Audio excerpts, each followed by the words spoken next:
ہم نغمۂ قرآنی دنیا کو سنا دیں گے، ہر قلب میں چاہت کی ایک آگ لگا دیں گے۔ کیا حسن قرآنی ہے ہم سب کو بتا دیں گے، ہر فرد کو اس۔ السلام علیکم ورحمۃ اللہ وبرکاتہ۔ آج ہم انشاءاللہ سورۃ القاریعہ تجویدی قواعد کے ساتھ سیکھیں گے۔ تو دو باتوں کو مد نظر رکھتے ہوئے آپ بچوں نے سبق یاد کرنا ہے۔ سب سے پہلے آپ بچوں نے سبق کو سمجھنا ہے کہ کون سی آیت کو، کون سے لفظ کو قاری صاحب سمجھا رہے ہیں۔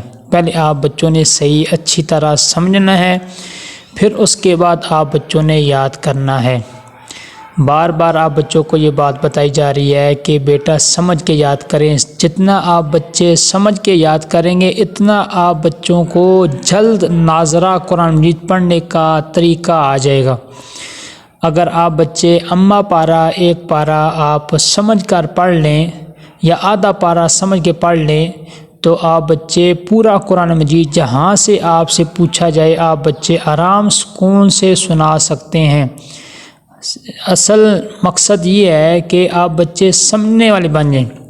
تو دو اصول جو بتائے جاتے ہیں ان کے اوپر عمل کرتے ہوئے آپ بچوں نے سبق یاد کرنا ہے کہ ایک جہاں پہ بیٹھ کے سبق یاد کرنا ہے اونچی آواز سے، اتنی بھی اونچی آواز سے نہیں ہے کہ آپ کا گلا خراب ہو جائے، اتنی آواز ہو تاکہ ساتھ جو آپ کے پاس بیٹھا ہوا ہے اس تک تو آواز پہنچے کہ یہ واقعی یہ بچہ قرآن مجید پڑھ رہا ہے۔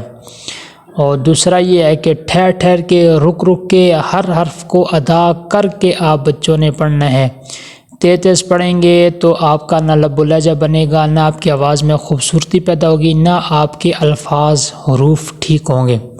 تو چلیے آئیے آج سورۃ القاریہ تجویدی قواعد کے ساتھ سیکھتے ہیں۔ اعوذ باللہ من الشیطان الرجیم۔ سورۃ القاریعۃ مکیہ، اس سورت میں 11 آیات اور 1 رکوع ہے۔ بسم اللہ الرحمن الرحیم۔ القاریعۃ ما القاریعہ۔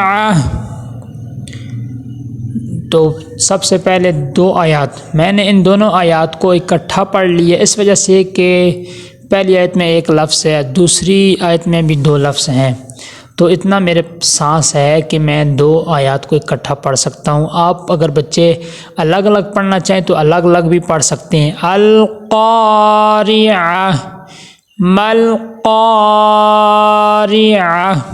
اس طرح بھی پڑھ سکتے ہیں۔ تو دیکھیں جی دونوں آیتوں میں ایک ہی لفظ جو ہے نا وہ ہے۔ اب یہاں پہ ایک چیز سمجھیں، سب سے پہلے حمزہ لام زبر ال، اس صورت کے اندر آپ بچوں نے یہ دیکھنا ہے کہ جزم والے حروف بہت زیادہ ہیں، ساکن جن کے اوپر جزم لگی ہوئی نا وہ حروف بہت زیادہ ہیں۔ تو ان میں دیکھنا ہے کہ 2-3 جگہ پہ قلقلہ کرنا ہے اور انہوں نے نشاندہی دی ہوئی ہے، نیلا رنگ دیا ہوا ہے، وہاں پہ آپ بچوں نے کیا کرنا ہے قلقلہ کرنا ہے۔ باقی کسی حرف کے اوپر آپ بچوں نے قلقلہ نہیں کرنا، آواز وہاں پہ ہلے نہ، کیونکہ حروف قلقلہ آپ بچوں نے پڑھے ہیں 5 قاف طا با جیم دال۔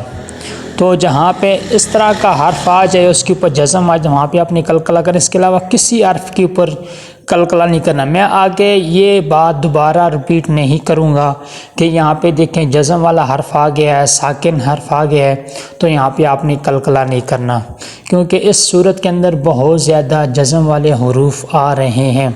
تو آپ بچوں نے یہ توجہ رکھنی ہے، یہ دھیان رکھنا ہے کہ آپ بچوں نے ساکن حرف کو قلقلہ نہیں بنا دینا۔ ہاں 2-3 جو حروف قلقلہ جہاں پہ آئے ہیں وہاں پہ آپ کو پتہ چل جائے گا، نشاندہی دی ہوئی ہے، چھاپنے والے نے نیلا رنگ دیا ہوا ہے، تو وہاں پہ آپ نے قلقلہ کرنا ہے جی۔ تو پہلی 2 آیات اور تیسری آیت میں ایک ہی لفظ قاریعہ آیا ہے۔ اب یہاں پہ دیکھیں قاف حروف مستعلیہ میں سے ہے، موٹے حروف میں سے ہے۔ جو 2 نقطوں والا قاف ہوتا ہے اس کو موٹا کر کے پر کر کے ادا کرتے ہیں، لیکن دیکھیں اس کے چھاپنے والے نے سبز رنگ دیا ہوا ہے، لیکن اس کے ساتھ الف کو بھی سبز رنگ دیا ہوا ہے۔ اب یہ سوال بنتا ہے کہ قاف تو ہمیں پتہ ہے کہ حروف مستعلیہ موٹے حروف میں سے ہے اور حروف مستعلیہ 7 ہیں، ان میں سے ایک قاف بھی ہے، لیکن الف کو انہوں نے سبز رنگ کیوں دیا ہوا ہے حالانکہ یہ حروف مستعلیہ میں سے نہیں ہے؟ تو دیکھیں یہ ایک قاعدہ ہے، تجویدی قواعد میں سے ایک یہ قاعدہ ہے کہ حروف مستعلیہ کے علاوہ 3 حرف ایسے ہیں کہ وہ بعض جگہ پر کر کے موٹا کر کے ان کو پڑھا جاتا ہے۔ سب سے پہلے جو نا را، جیسے آپ بچوں نے تختی نمبر 4 کے اندر یہ بات پڑھی ہے کہ جس را کے اوپر زبر یا پیش آ جائے اس کو موٹا کر کے پڑھتے ہیں، اور جس را کے اوپر جزم آ جائے لیکن پیچھے اگر زبر یا پیش آ جائے اس کو موٹا کر کے پڑھتے ہیں۔ 3-4 قاعدے اور بھی ہیں۔ اسی طرح لام کے بارے میں آپ نے پڑھا ہے، جس لفظ اللہ کے لام کے پیچھے زبر یا پیش آ جائے اس کو موٹا کر کے پڑھتے ہیں، جیسے اللہ هو اللہ، اس طرح۔ اور اسی طرح ایک ہے نمبر 3 الف، کہ وہ الف جو حروف مستعلیہ کے ساتھ آ جائے، جیسے یہاں پہ حروف مستعلیہ میں سے قاف ہے، قاف کے ساتھ کیا آ گیا؟ الف آ گیا، تو اس الف کو بھی آپ نے موٹا کر کے پر کر کے پڑھنا ہے۔ تو اس وجہ سے اس قاعدے کو مد نظر رکھتے ہوئے قرآن مجید چھاپنے والے نے یہ ہمارے لیے بہت آسانی کر دی ہے کہ اس نے قاف کے ساتھ الف کو بھی کیا کر دیا ہے؟ سبز رنگ دے دیا ہے، تاکہ آپ بچوں کو یہ قاعدہ آپ کے سامنے آ جائے کہ حروف مستعلیہ کے ساتھ الف اگر آ جائے تو اس کو بھی موٹا کر کے پر کر کے پڑھتے ہیں۔ تو یہ تینوں آیات کے اندر یہ قاریہ قاریہ قاریہ یہی قاعدہ لگ رہا ہے جی۔ تینوں آیات کو میں پڑھتا ہوں اور اس کے اندر باقی آپ بچوں نے وہی باتیں ہیں کہ ہر جو زیر ہے اس کو معروف پڑھنا ہے، قاری عین کو صحیح ادا کرنا ہے، اور زبر پیش کو حرکات غیر مدہ میں سے اس کو لمبا نہیں کرنا۔ وہی باتیں جو پرانی جو ہماری 10-15 صورتیں ہو چکی ہیں وہی دوبارہ چل رہی ہیں، وہی باتیں آپ نے ذہن میں رکھتے ہوئے آپ نے پڑھنا ہے جی۔ القاریعہ مل قاریعہ وما اد یہاں پہ دیکھیے قلقلہ کرنا ہے، دال حرف قلقلہ میں سے ہے اور دال کے اوپر جزم آ گئی ہے، تو یہاں پہ ہم نے کیا کرنا ہے؟ قلقلہ کرنا ہے۔ وما ادراک مل قاریعہ قاریعہ۔ آیت نمبر 4 یوم یکون الناس کالفراش المبثوث۔ اس آیت میں دیکھیں نون مشدد آ گیا ہے، غنہ کریں گے، نون مشدد میں ہمیشہ غنہ ہوتا ہے۔ یکون الناس، سین کو لمبا نہیں کرنا۔ اکثر بچے بار بار یہ بتایا جا رہا ہے کہ جب پچھلا حرف لمبا ہو رہا ہو، جیسے کو یا کو، کاف لمبا ہو رہا ہے، آگے ناس ہو، نون لمبا ہو رہا ہے اور اس کے آگے سین ہے تو سین کو بھی کیا کر دیتے ہیں؟ لمبا کر۔ اسی طرح پیچھے یکونن تو تو کاف کو لمبا کرتے ہوئے ساتھ نون کو بھی لمبا کر دیں گے. یہ اکثر بچے غلطی کریں. اسی طرح کل فراشل، را کو لمبا کریں گے کیونکہ اس کے آگے الف مدہ ہے تو شین کو لمبا کر دیں گے.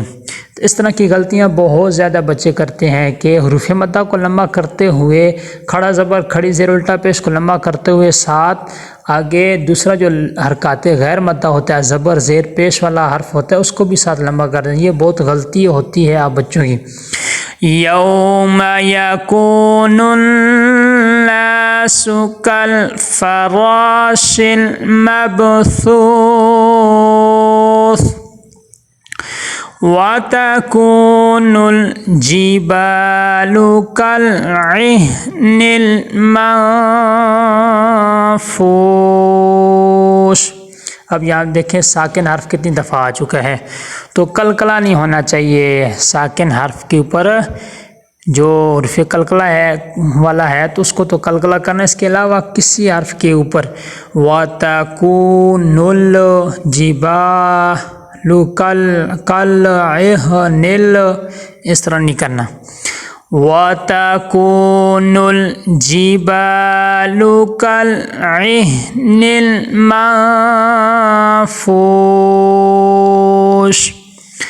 فَأَمَّا مَنْ ثَقُلَتْ مَوَازِينُهُ. میم شدت ہے، غنہ کریں گے اور ایک الف کے برابر اس کو لمبا کریں گے میم کو کیونکہ اس کے آگے الف مدہ آ گیا.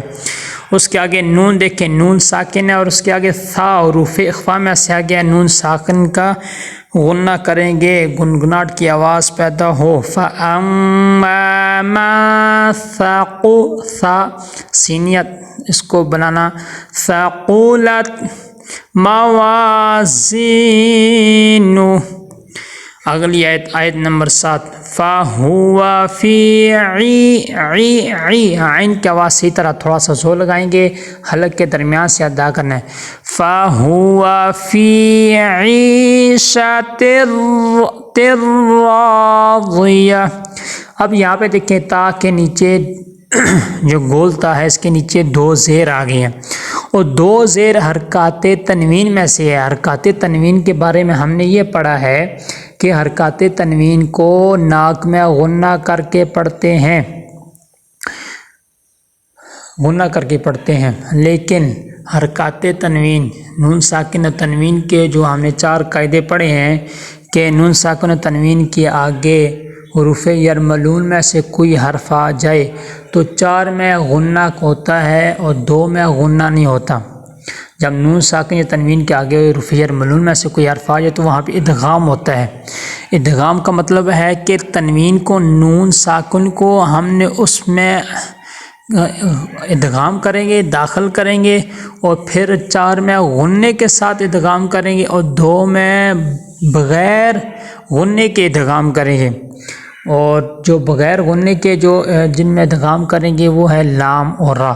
اور یہاں پہ دیکھیں تا کے نیچے 2 زیر ہے حرکات تنوین ہے اور اس کے آگے آ گیا ہے را اور را ادغام یہاں پہ بلا غنہ بغیر غنے کے ہوگا. ہم تنوین کو را میں داخل کریں گے لیکن بغیر غنے کے.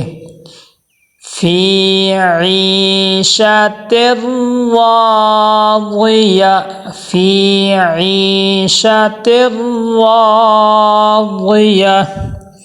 اب یہاں پہ دیکھیں وقف کے قواعد میں سے تیسرا جو قاعدہ ہم نے پڑھا ہے اگر لفظ کے آخر میں گول تا آ جائے، اگر لفظ کے آخر میں گول تا آ جائے تو اس گول تا کو ہا ساکن سے بدل دیں گے. اکثر بچے یہ غلطی کرتے ہیں راضیت تا کی آواز نکالتے ہیں، یہ غلط ہے.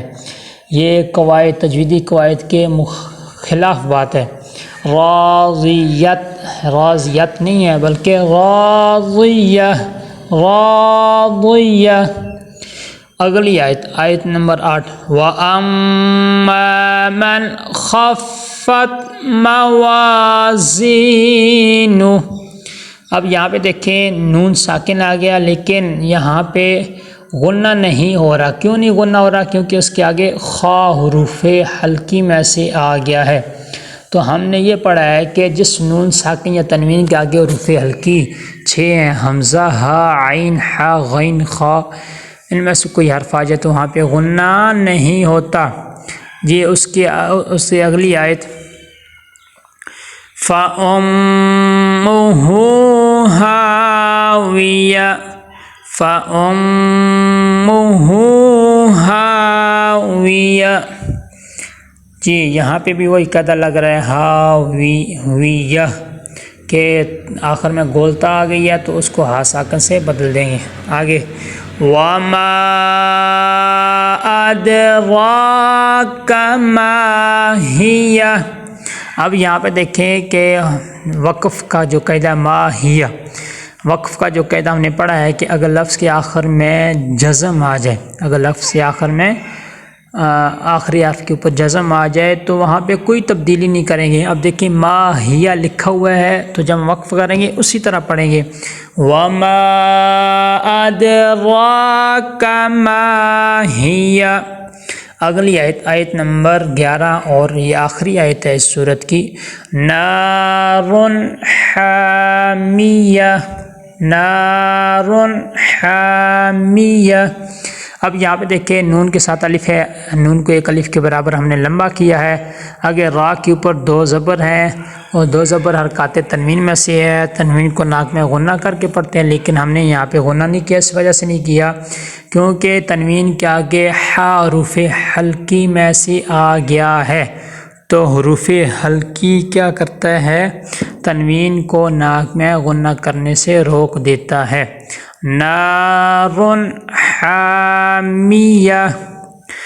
تو اسی طریقے سے آج میں نے زبر زیر پیش کو نہیں چھیڑا، حروف مدہ کے بارے میں نہیں بتایا، حروف لین کے بارے میں نہیں بتایا، جو 3-4 قاعدے تھے وہ آپ کو بتائے ہیں۔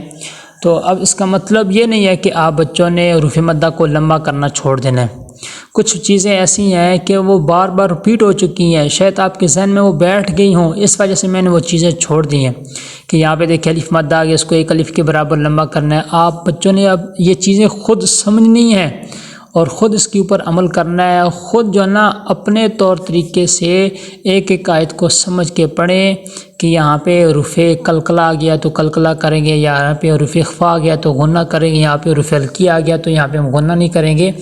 یہ آپ نے خود چیزیں لگانی ہیں۔ اب تو ایک دفعہ دوبارہ میں آپ بچوں کو سورۃ القاریعہ ریوائز کراتا ہوں اور اسی طریقے سے آپ بچے یاد کریں۔ جب میں پڑھ رہا ہوں روانی کے ساتھ آپ بچے میرے ساتھ ساتھ پڑھا کریں تاکہ آپ بچوں کو آپ کی غلطی پتہ چلے کہ میں یہاں پہ غلط پڑھ رہا ہوں، قاری صاحب یہ پڑھ رہے ہیں اور میں یہ پڑھ رہا ہوں۔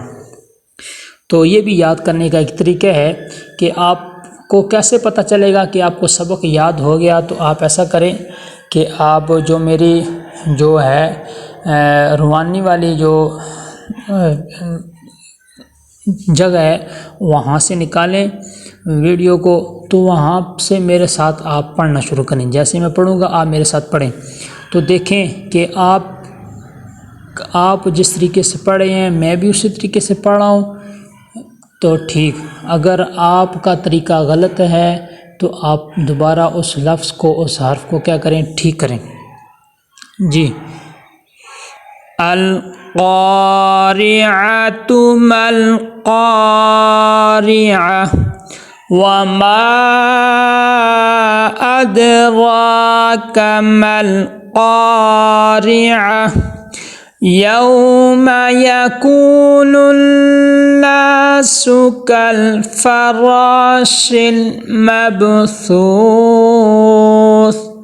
وَتَكُونُ الْجِبَالُ كَالْعِهْنِ الْمَنفُوشِ